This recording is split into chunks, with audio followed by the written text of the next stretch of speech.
In today's video, a quiet evening turned restless as ordinary people made choices that would shatter just more than their own lives. By the time the consequences arrived, there was no turning back, and a brutal assault ended in murder that would shock a community. This is Curios&Spiritual. No deep dives, because my cat has sat on my research. We take a look at the case, the police investigation, and the trial.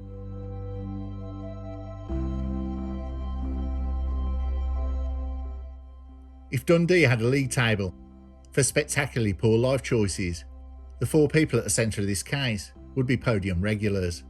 Instead of spraying champagne, these lot, it would be cans of Breaker. Between them, Carri Stewart, Brian Miller, Barry Murray and Scott Henderson clocked up over 100 prior convictions, a sort of criminal loyalty card system. Except instead of a free coffee, they eventually earned themselves a murder trial. They were no strangers to crime. If offending were a profession, these four would have been department managers by now. Stewart herself had recently been involved in an incident where she threatened two teenage girls on a bus, a charming prelude to what would come later. The group's general history is a stack of community service, suspended sentences, and the kind of police interviews where the officer sighs before pressing record. They had collectively seen the inside of enough courtrooms. So with that background in mind, the events of March the 30th, 2024 start to look less like a one-off rash mistake and more like the inevitable. It began when Stewart and her new squeeze Miller returned to her flat to find the door open and several items missing: medication, a necklace and possibly other bits and pieces. Now most people, when met with a mildly suspicious break-in, might call the police. Probably not this lot. Stewart and Miller, however, opted for the DIY justice model. Perhaps they believed their extensive criminal CVs made them qualified. Or maybe they simply preferred the familiar thrill of bad decisions unfolding in real time. The missing items became the perfect catalyst. In the world of reasonable adults, this is an irritating situation. In the world of our four protagonists, a world stitched together from impulse, bravado, and just enough desperation to drain out logic, this was a declaration of war. So instead of phoning PC Plod, they assembled a little midnight round table with Murray and Henderson, like some dysfunctional board of directors. They reviewed the evidence and concluded that Stewart's former partner, Stephen Hutton, must be the culprit. The fact that this deduction had no real investigative basis clearly didn't trouble them. Why let facts get in the way of a perfectly good vendetta? A plan, if one can call it that, materialised. A visit to Hutton's flat, a late night confrontation, a punishment beating, maybe a bit of revenge sprinkled on top, like a garnish. Subtlety was not on the menu. The procession to Hutton's flat must have been a sight, four figures marching into the night, convinced they were enacting justice. One imagines a conversation on the way. Perhaps someone muttered, "We'll sort him." Perhaps someone else grunted in agreement. Strategy like this didn't extend much beyond kick the door and attack a man. Upon arrival, Hutton was lying on his sofa at home, minding his business watching TV, unaware that four catastrophes in human form were about to kick their way through his front door. The door endured repeated kicks until it gave way. It's unclear whether they attempted even knocking, but given their track record, it seems unlikely. They stormed inside, a pack of self-appointed enforcers, armed with righteousness, indignation, and more importantly, a hammer. Hutton was struck repeatedly with the hammer, head, body, wherever their chaotic rage guided them. As if the hammer weren't enough, someone produced a knife. Threats were shouted, kneecapping was mentioned, and then the worst blow, a fatal stabbing to the heart. The entire thing had all the hallmarks of punishment beating, gone wildly, fatally out of control. The kind of violence carried out by people for whom cruelty had long since become mundane. Once the damage was done, the four criminal masterminds did not call for help. They did not attempt CPR, did not even hesitate. They fled because that's what hardened, experienced offenders do. They run away and hope that the distance will somehow erase consequences of what they had done. But they didn't stop at flight. They attempted a cover-up that was half-baked as the attack was frenzied. Clothes were washed in an effort to destroy evidence. It was the criminal equivalent of wiping fingerprints off a murder weapon while leaving your driver's license at the scene. They knew the victim. It beggars belief. Their plan was unravelling even before the police arrived. Hutton was discovered around 11:05 p.m, gravely injured. Whoever found him had the presence of mind these four lacked and called emergency help. He was taken to Nine Wells Hospital, but the injuries inflicted upon him, the hammer blows, the stabbing, were too severe. He died the next day. The tragedy, the horror, and the sheer cruelty of the attack stand in stark contrast to the pettiness of its origin. A stolen necklace, missing medication, items that in any sane universe would lead to a police call, a crime number, because that's all you get from the police these days, then an insurance claim. Not a fatal home invasion carried out by four individuals whose combined judgment couldn't fill a teaspoon.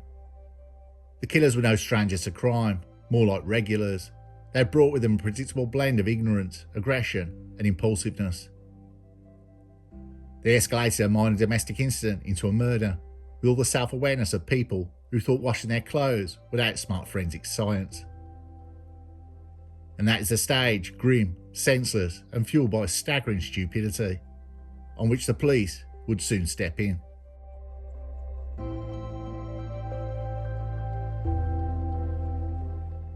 Chapter 1 was a story of four career amateurs attempting to improvise a murder with all the finesse of a drunk squirrel in a toolbox.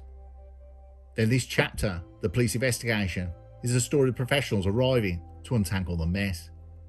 Professionals with actual training, actual intelligence, and the extraordinary advantage of untangling reasons, motives, evidence of perpetrators committing crimes badly. It was around 11:05 p.m. when the police were called to the flat in Charleston Road. Someone, a person far more responsible than the four who caused this, had discovered Stephen Hutton, gravely injured. Police arrived. Injuries consisted of blunt force trauma, stab wounds, a door that looked like it had been kicked in, and one man fighting for his life. Paramedics rushed Hutton to hospital while police secured the scene. The broken door made one thing clear. Someone wanted in badly, very badly, and judging from the sheer lack of restraint in the attack, they wanted to make a point. Though that point was, no one, except the perpetrators, would ever understand.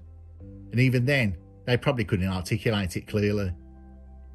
Investigators trained in forensics now face the task of working through evidence left by people who mercifully were not trained in anything. The attackers left behind a forced entry that could be spotted by a passing jet plane, blood patterns that told a story louder than any confession, a crime scene as chaotic as their collective criminal histories. When Hutton died the next day in hospital, the case sadly shifted. What was a severe assault became a murder investigation. The stakes changed, but the suspects didn't. They were, as police probably realised early, the only real candidates. Detectives began interviewing witnesses, knocking doors, reviewing CCTV, and collecting forensic evidence. Dundee isn't London. People noticed things. Neighbours had heard the commotion, the heavy kicks, the shouting, the unmistakable sound of people who do not get invited to many civilised dinners. And then came the cherry on the forensic cake: clothing. When police first questioned Stewart and Miller, something felt off. Perhaps it was their vague recollections. Perhaps it was their renowned criminal CVs.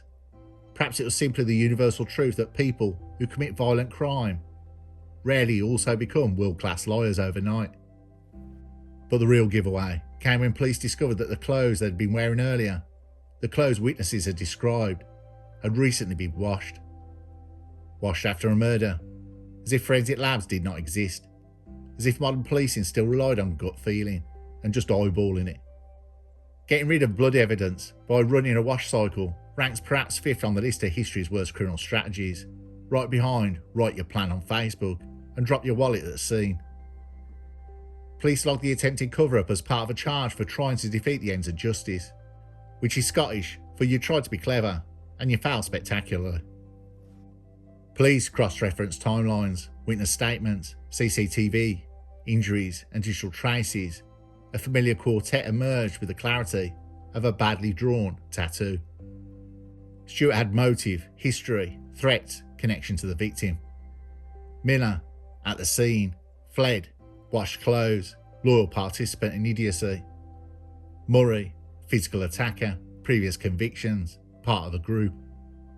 Henderson likewise present and involved, and equally incapable of good judgment. Their stories didn't match, their timelines didn't match, their explanations didn't match, but their involvement very much did. Detectives assembled the puzzle quickly because the pieces were not small, nor subtle. Their overconfidence in police interviews revealed the usual criminal responses. Mild denial, sudden memory loss, confusing contradictions. It wasn't me. I wasn't there. Well, okay, I was there, but I didn't do anything. Okay, maybe I did do something, but not that something. Detectives are used to this. They've met better liars. They've met worse liars, but rarely do they meet liars who try all strategies at once in the same interview. By the time the case reached prosecutors, the storyline was clear. 4 individuals with over 100 previous convictions, a targeted attack, a forced entry, a coordinated assault, a lethal stabbing, a rushed, hopeless attempt to destroy evidence. Prosecutors gathered witness accounts, forensic analysts, post-mortem findings, and the suspects' interviews, weaving them into a narrative that was presented at trial. This was not a whodunit. It wasn't even why did they do it. It was a how many stupid decisions can 4 people make in one night. By the time the case reached the High Court in Edinburgh, police had done what the killers could not. They provided clarity, coherence, and competence. They took a crime born of impulse, brutality, and astonishing stupidity, and transformed it into a structured, evidence prosecutable case that would carry the 4 straight to the dock.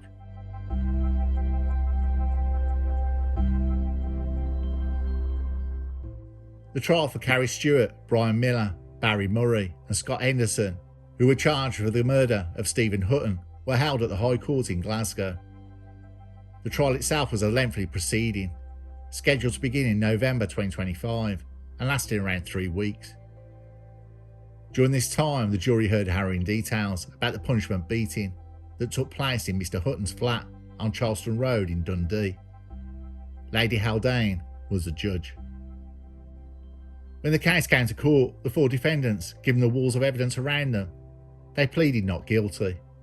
Their strategy, blame, dispute, muddy the waters, a standard enough play if you're playing for a soap opera, not a murder. It's an important clarification to note that none of the 4 individuals, Carri Stewart, Brian Miller, Barry Murray, and Scott Henderson, pleaded guilty to the charge of murder. They all denied responsibility for the murder throughout the entire legal process, which necessitated a full trial to determine their culpability. The accused individuals did admit being present at Stephen Hutton's flat on Charleston Road on the night of the attack, March the 30th, 2024, but they consistently denied being the ones responsible for inflicting the fatal injuries. During the trial, the court heard various testimonies where the defendants attempted to distance themselves from the most serious actions or shift blame. Carri Stewart denied organising the ambush and stated to the jurors, "I was not in charge of anything." However, despite their pleas of not guilty and their attempts to minimise their involvement, the prosecution presented compelling evidence to the jury. This evidence including details of the frenzied assault and the fact that all 4 individuals fled the scene, callously leaving Stephen Hutton to die without seeking medical help, until they were all well clear of the property. Murray and Henderson, the 2 older men, traded versions. Henderson, when pressed, pinned the blame on Stewart. He said he didn't realise how serious it was until the victim opened his jacket and blood came out. He then panicked and left. Miller offering his own variation, he claimed he only went to have a conversation. Violence was not part of the plan apparently. He denied having a knife that night. He said he only kicked the door. Asked by his lawyer who stabbed Hutton, he fingered Stewart. All 4 accounts had one thing in common: confusion, contradictions, and the kind of who did what when that only makes sense to criminals. Hoping luck outruns logic. The prosecution paints a picture described by the judge as compelling.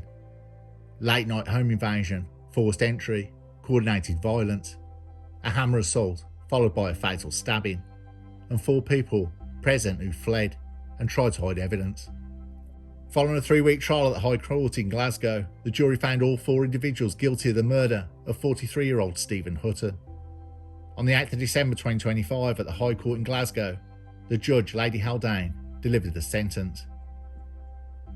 In her sentencing remarks, she described the crime as a frenzied assault. She emphasised the callousness, not just of the violence, but the complete absence of compassion. Her words: nobody attempted to help Hutton as he lay dying. They fled, sought safety, and left a man bleeding to death in his own home. In the judge's view, the original trigger, a missing packet of medication and a necklace, was insufficient in any civilised society to justify what followed. She noticed the origin of the attack that made the tragedy all the more senseless. She also recognised the suffering of Hutton's family. The judge said that those close to Mr. Hutton, in particular his mother, have attended faithfully every day of this trial, and their quiet dignity throughout what must have been times harrowing and distressing evidence stands in a stark contrast to their behaviour. Mrs. Hutton has in addition provided a detailed and moving account of her relationship with her son, her only son, and the impact his loss had upon her. The judge said, "I thank her for taking the time to prepare this thoughtful document, and I've taken all that she has into account. On behalf of the court, I extend my deepest condolences to Mrs. Hutton and all those who knew and cared for Stephen Hutton." She said, "Of the 4, you each amassed a considerable number of previous convictions, most of which are eloquent of the drug-addicted lifestyle of all of you, of which there was much evidence in this trial. Miss Stewart, you're clearly a prolific offender and have numerous convictions for violence and assault. I accept, however, that none of you have any previous convictions for matters anywhere close to the severity of this charge that you all faced in this case. All 4 individuals received life sentences. In the Scottish legal system, a life sentence is mandatory for murder. The judge, Lady Haldane, also stipulated the punishment part of their sentence, which determines the minimum number of years they must spend in custody before they can even be considered for parole. Carri Stewart, 44 years old, was sentenced to life imprisonment with a minimum term of 20 years.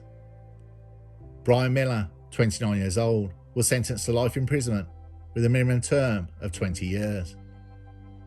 Barry Murray, 45 years old, was sentenced to life imprisonment with a minimum term of 20 years. Scott Anderson, 40 years old, was sentenced to life imprisonment with a minimum term of 20 years. Each of them received the exact same minimum custodial term of 20 years. This decision reflects the judge's assessment of their equal culpability in the frenzied assault and the shared callous decision not to seek assistance for Stephen Hutton as he lay dying. The court also heard that the group collectively had over 100 previous convictions between them, a factor that likely contributed to the severity of the minimum terms. It is important to understand that the 20-year term they must serve before being eligible for parole hearing. It does not guarantee their release at that time. A parole board would assess whether they are safe to be released into the community at that point. If paroled, they'll remain subject to lifelong licence.